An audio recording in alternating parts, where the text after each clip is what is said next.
पुणे शहराच्या मध्यवर्ती भागामध्ये डेक्कन परिसरामध्ये असलेला बाबा भिडे पूल हा आज मध्यरात्रीपासून वाहतुकीसाठी बंद ठेवण्यात येणार आहे। सुरक्षतेच्या दृष्टीने हा निर्णय पुणे मेट्रो प्रशासनाकडून घेण्यात आलेला आहे। माझ्या मागे आपण पाहतोय की हाच बाबा भिडे पूल आहे आणि या पुलाच्या वर मेट्रोचं पादचारी पुलाचं काम आहे ते सुरू आहे आणि त्यानंतर आता आपण पाहतोय की हा पूल आज मध्यरात्रीपासून जवळपास 90 दिवस म्हणजे 3 महिने वाहतुकीसाठी बंद ठेवण्यात येणार आहे। 5 सप्टेंबर पर्यंत पूर्णपणे या पुलावरून वाहतूक आहे ती बंद राहणार आहे। आपण पाहिलं की नळ स्टॉप डेक्कन अशा परिसरामधून जी वाहनं शहराच्या मध्य पेठांमध्ये जातात त्यासाठी हा पूल अतिशय महत्त्वाचा आहे।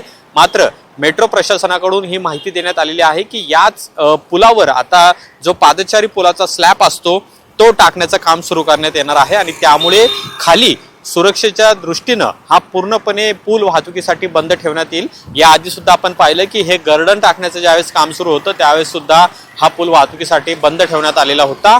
परिणामी याचा ताण जो आहे तो इतर रस्त्यांवर सुद्धा येणार आहे, कारण की शहराच्या मध्यवर्ती भागातला हा पूल आहे आणि या पुलाचा वापर अनेक वाहन चालक करत असतात। सोयीचं खरं तर हा पूल आहे आणि त्यामुळे कमी वेळामध्ये ठिकाणी जाण्यासाठी या पुलाचा वापर हा अतिशय महत्त्वाचा आहे। पण आज मध्यरात्रीपासून हा पूल पुणेकरांसाठी बंद राहणार आहे अशी माहिती मेट्रो प्रशासनाकडून देण्यात आलेली आहे।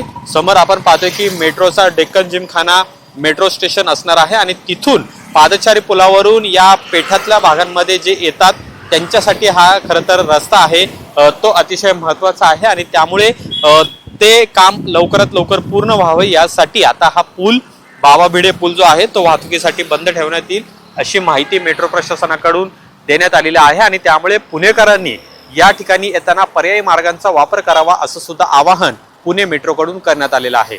कॅमेरामन रोहित वनकटेसह अमोल धर्माधिकारी, LS मराठी, पुणे।